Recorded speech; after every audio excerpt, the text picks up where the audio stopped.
नमस्कार सभी को, मैं पूजा भी आज शोषण के विरुद्ध अधिकार आप सभी जानते हैं। जो मतलब कहना चाहिए कि हमारे मौलिक अधिकारों में एक है शोषण के विरुद्ध अधिकार।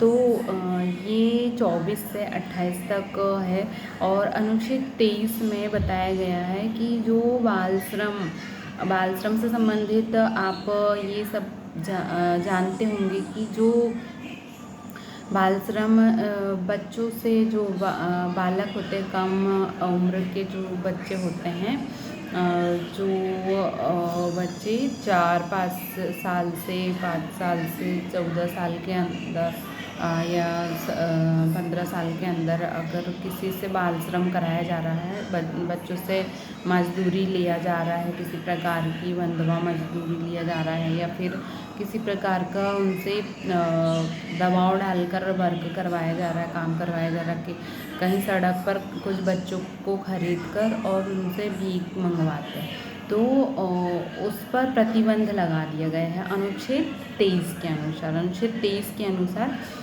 बाल श्रम जो होता है उस पर प्रतिबंध लगा गया है। बालात श्रम बोलते हैं उसको, बालात श्रम। तो मानव दुर्व्यचार मतलब मानव पर दुर्व्यचार करने वाले जो होते हैं, बेगार यानी जो ज़बरदस्ती उनसे वर्क का काम करवाते हैं, तो उसमें ये प्रतिबंधित कर दिया गया है अनुच्छेद 23 के तहत। तो आइए और जान लेते हैं अनुच्छेद 24। नेक्स्ट हमारा अनुच्छेद 24। अनुच्छेद 24 में 14 वर्ष से कम आयु के बच्चों को फैक्ट्री, खादान, कारखाना मतलब जो कारखाने होते हैं, खतरनाक कार्यों में नहीं लगाया जा सकता। मतलब अनुच्छेद 24 के तहत यहाँ प्रतिबंधित कर चुके हैं कि 14 वर्ष से कम आयु के जो बच्चे होते हैं उन्हें जैसे आप लोगों ने सुना होगा कि जो फैक्ट्री होती है, कई फैक्ट्रियाँ, खदान ऐसे भी होती हैं जहाँ पर बहुत खतरा का मतलब होता है। तो वहाँ पे जो जैसे बम, जहाँ पे बारूद बनाई जाती है, वहाँ पे कुछ बच्चों को वहाँ पे लगाया जाता है वर्क काम करने के लिए, ज़्यादा पैसे लोभ लालच देकर। और कुछ बच्चों की वहाँ पे ऐसे बम विस्फोट होने के वजह से उन लोग प्रैक्टिकल करते हैं, तो वहाँ पे क्या होता है कि विस्फोट होने की वजह से वहाँ कई ऐसे बच्चों की जान चली जाती है। तो ये मतलब अनुच्छेद 24 के तहत प्रतिबंधित कर दिए हैं कि 14 वर्ष से कम आयु के जो बच्चे हैं उनको काम में या फैक्ट्री में नहीं लगाया जा सकता।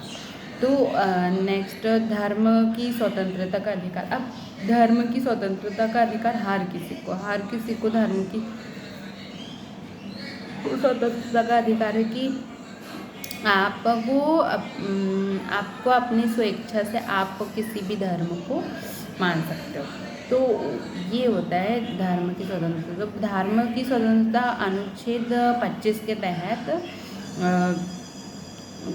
जो है कि अंतःकरण के रूप में आचरण करने और प्रचार करने का अधिकार है। मतलब आप किसी भी धर्म का प्रचार कर सकते हो, आप अपने आचरण को धर्म में डाल सकते हो, ये सारी चीज़ें होती हैं।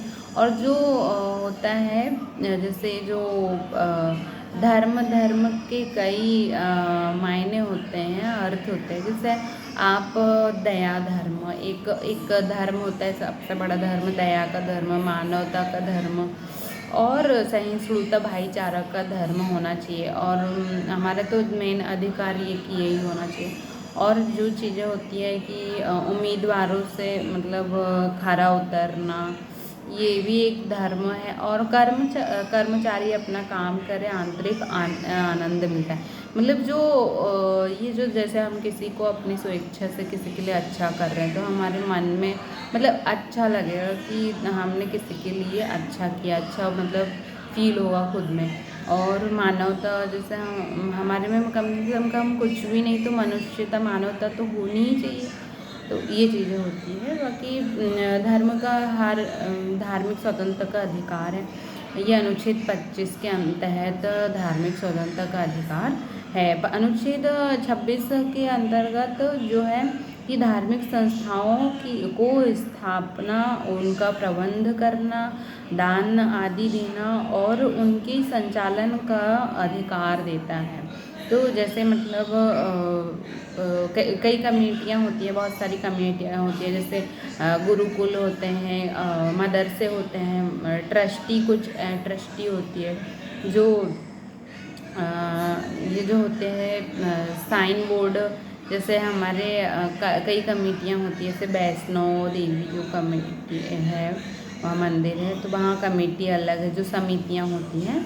तो ये चीज़ें हैं, ये इन लोगों को मतलब जो है कि ये अनुच्छेद 26 के तहत धार्मिक संस्थाओं को मतलब यहाँ पे प्रबंध करने का अधिकार है इनको। और हर कमेटियों को अधिकार है यहाँ पे यानी जो आदि मतलब दान देना, प्रबंध करना, दान देना आदि मतलब जो भी कुछ देना और उनके संचालन का अधिकार देता है अनुच्छेद 26। जो सिख हो गए, ये लंगर प्रथा उनसे संबंधित रखते हैं और जो कि मतलब इन्हें धार्मिक संस्थाओं की स्थापना करवाना और उनका संचालन करवाना, तो ये अनुच्छेद 26 के तहत आपको यहाँ पर अधिकार दिया गया है। साथियों आगे देख लेते हैं जो कि अनुच्छेद 27 में किसी भी धर्म के संरक्षण के लिए किसी को टैक्स होते हैं, मतलब जो कर वसूली होती है ना, टैक्स देने के लिए बाध्य नहीं किया जाएगा, यानी किसी को ज़बरदस्ती नहीं किया जाएगा कि आप यहाँ पर टैक्स दो, यानी ये अपनी स्वेच्छा से देना होता है। जो मतलब कोई दान दे रहा है, दान राशि से कर नहीं वसूला जा सकता। मतलब जैसे अगर जो किसी धार्मिक स्थान पर अगर जो जितनी भी दान राशि एकत्रित हुई है तो वहाँ पर किसी भी प्रकार का टैक्स नहीं लगाया जाएगा।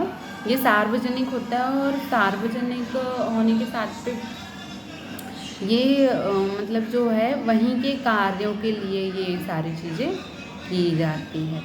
और जो अनुच्छेद ये 27 के तहत किया गया है कि किसी प्रकार का टैक्स नहीं लिया जाएगा और नहीं वसूला जा सकता। अनुच्छेद 28 का देख लेते हैं। अनुच्छेद 28 में बताया गया है कि शैक्षणिक संस्थानों में धार्मिक शिक्षा का निषेध, लेकिन अल्पसंख्यकों को शिक्षण संस्था में एनजीओ धार्मिक शिक्षा की अनुमति है। तो यहाँ पे जैसे देखो, ये जो होता है अल्पसंख्यकों के लिए, तो यहाँ पे कि जो शैक्षणिक संस्थानों में धार्मिक शिक्षा का निषेध, लेकिन निषेध है, मतलब जो जैसे आप स्कूल की बात ले लो, स्कूलों में धार्मिक शिक्षा उतनी ही दी जाएगी जितनी ज़रूरी है। और जैसे कई कैदी होते हैं, कैदियों को भी मतलब कहीं से कमेटी का प्रबंध कराते हैं कि वे आगे मतलब अपने जीवन में सुधार करें और अपना जो व्यवहार है ये सारी चीज़ों में सुधार करें, अपने में काबू लेकर आए, मन को काबू करें। तो इन सब चीज़ों के लिए क्या होता है कि इनके लिए शैक्षणिक मतलब इनके लिए शैक्षणिक धार्मिक शिक्षा का भी प्रबंध किया जाता है अलग। अब जैसे राम रहे भी क्या है, वहाँ जेल पर है, अगर इन्होंने अंदर रहकर भी अच्छे कार्य किए हैं और तो इनको क्या होता है कि इनको पैरोल दी जाती है। या फिर आप कैदी हैं और फिर आप अंदर रहकर ही पढ़ाई कर रहे हैं, जो भी चीज़ें हैं, अगर आप अंदर रहकर पढ़ाई करते हैं और अगर अंदर ही रहकर कोई पद अगर आप प्राप्त करते हैं तो वहाँ पे आपके अच्छे कार्यों के लिए आपको पैरोल भी दी जाती है। पैरोल का अर्थ होता है कि आपको 1 आध महीने की छुट्टी दी जाएगी कि आप जाकर वापस आ सकते हैं। ये चीज़ होता है इसमें। तो अनुच्छेद 28 के तहत शैक्षणिक संस्थानों में धार्मिक शिक्षा का निषेध है। और लेकिन अल्पसंख्यकों को शिक्षण संस्था में धार्मिक शिक्षा की अनुमति भी दी गई है। उनको धार्मिक शिक्षा लेने की भी अनुमति अनुच्छेद 28 में दी गई। अनुच्छेद 29 की बात कर लेते हैं। अनुच्छेद 29 में है शिक्षा और संस्कृति का अधिकार। शिक्षा और संस्कृति का अधिकार हर किसी पर। अब ये होता है कि जैसे अगर शिक्षा और संस्कृति की बात ले लो तो शिक्षा तो सभी जगह होती है, और जो ने अपने भाषा के आधार पर, अब सभ्यता संस्कृति की बात ले तो क्या होता है कि जो नागरिकों को अपनी भाषा और लिपि, सभ्यता संस्कृति के संरक्षण का भी अधिकार है।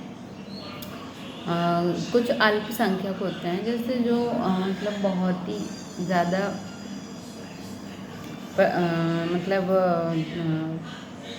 बहुत ही ज़्यादा जो गांव में विलेज में रहते हैं, बहुत ज़्यादा डेवलप नहीं हो पाते हैं, उनके लिए भी यहाँ पे जो अपनी भाषा में लिपि और संस्कृति के संरक्षण का अधिकार अनुच्छेद 29 में दिया गया है। तो अनुच्छेद 30 की बात कर लेते हैं। अनुच्छेद 30 में सभी अल्पसंख्यकों को अपनी पसंद के शैक्षणिक संस्थानों की स्थापना एवं प्रशासन का अधिकार है। अगर कोई चाहता है कि अगर मुझे यहाँ पे कुछ संस्थानों की स्थापना करवाना है, जैसे कुछ NGO की स्थापना कराना, अच्छा NGO जो सभी के लिए मतलब अच्छा है। जैसे हमारे एक एग्ज़ाम्पल है कि मदर टेरेसा कौन थी, आप सभी लोग जानते भी होंगे। मदर टेरेसा ने उनको जो स्वास्थ्य चिकित्सा के लिए मतलब उनके अंदर बहुत ज़्यादा दया भावना थी, और दया भावना होने के साथ में उन्होंने जो है कि ये जो अपना चैरिटेबल है ऑफ मिशनरी, आपने कलकत्ता चैरिटी ऑफ मिशनरी आपने देखा होगा, पढ़ा होगा। तो ये चीज़ें होती हैं। मदर टेरेसा 1979 में इनको मिला था नोबेल पुरस्कार। ये चिकित्सा के क्षेत्र में मतलब इन्होंने जो गरीब व्यक्ति होते हैं उनकी सहायता मदद के लिए, चिकित्सा के लिए आगे कदम उठाया था। तो ये और इनको 1980 में भारत रत्न भी प्राप्त हुआ है।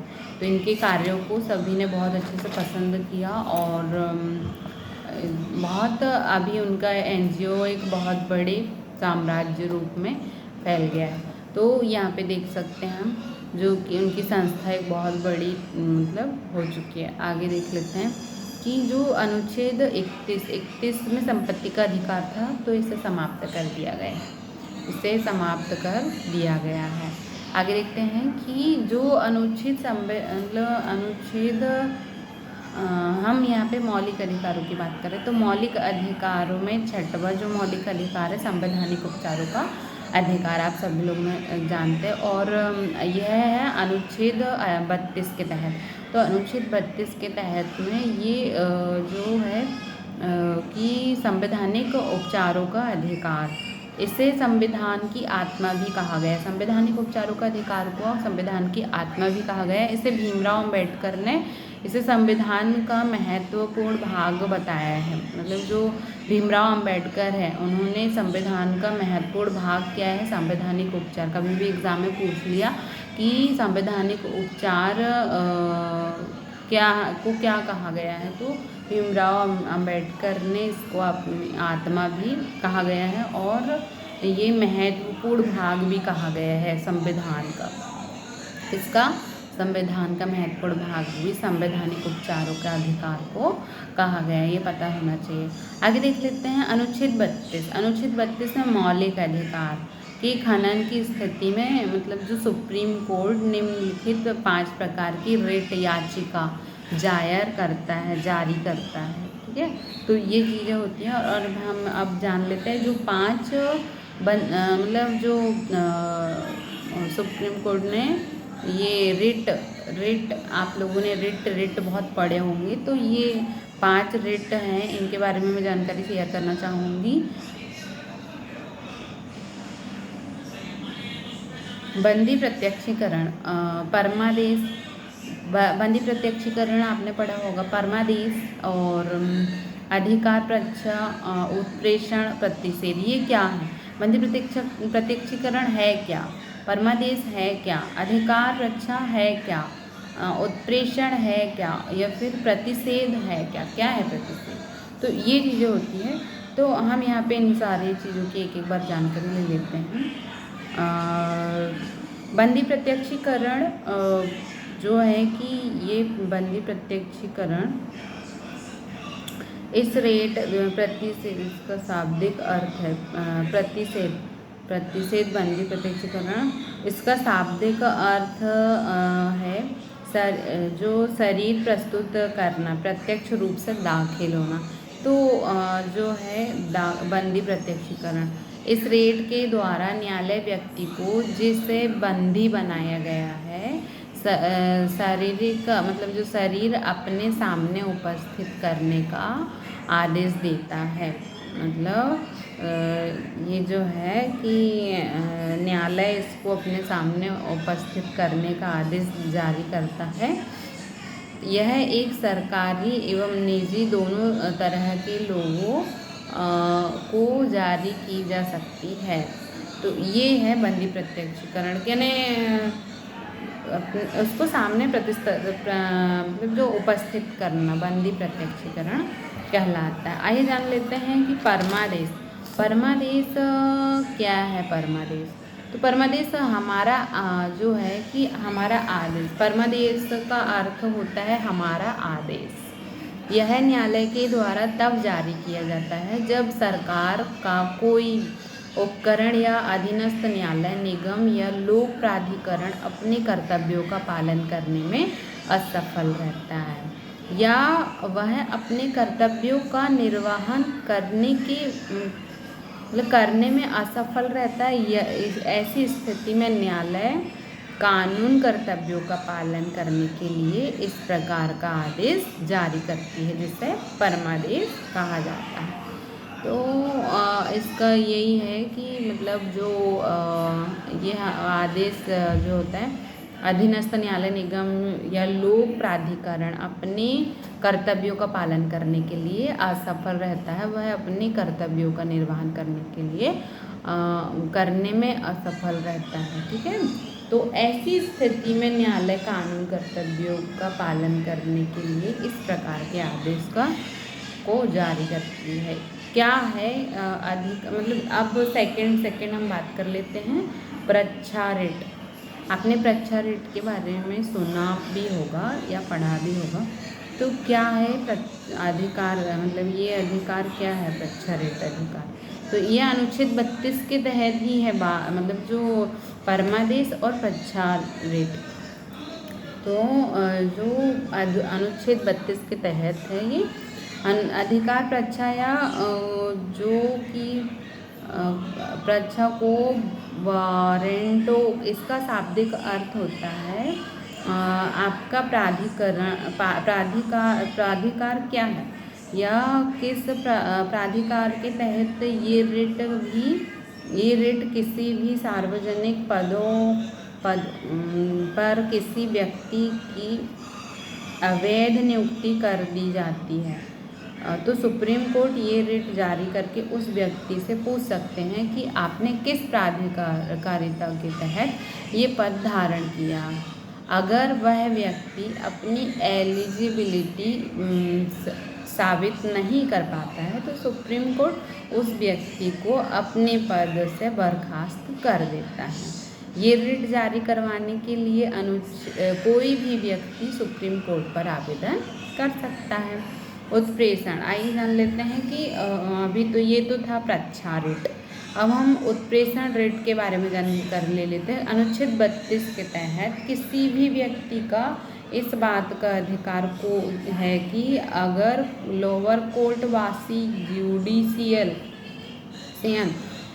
जुडिशियन अथॉरिटी या फिर किसी ट्रिब्यूनल, मतलब जो ट्रिब्यूनल है ने कोई गलत ऑर्डर पास कर दिया है जो उसे उसे उसी के अधिकार क्षेत्र में ही था या नहीं, फिर उसके अधिकार क्षेत्र से बाहर जाकर किसी भी तरह का ऑर्डर पास किया है, उस व्यक्ति को नुकसान हुआ है, तो वह व्यक्ति सुप्रीम कोर्ट या हाई कोर्ट में जाकर उस ऑर्डर को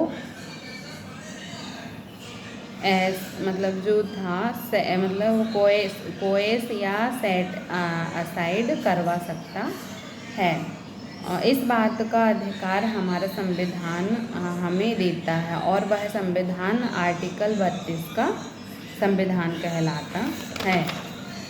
तो ये था हमारा जो कि उत्प्रेषण। अभी हम यहाँ पे प्रतिषेध अनुच्छेद 32 में प्रतिषेध ये हो जाता है 5वां।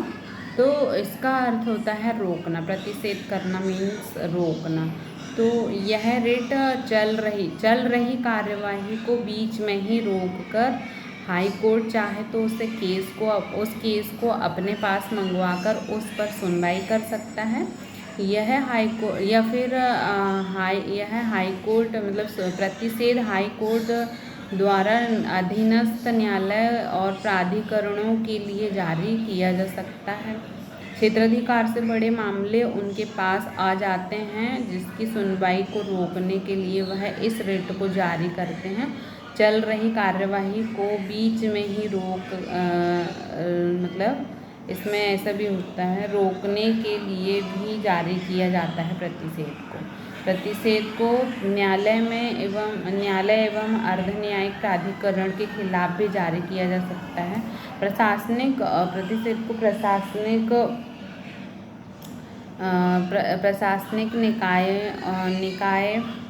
ठीक है, ये जो प्रशासनिक व विधायी निकायों तथा निजी व्यक्तियों के उपलब्ध नहीं किया जा सकता, निजी व्यक्तियों के लिए उपलब्ध नहीं किया जा सकता। तो ये थी हमारी प्रतिषेध की जानकारी। और थैंक यू सो मच। हम मिलते रहेंगे नेक्स्ट वीडियो पर।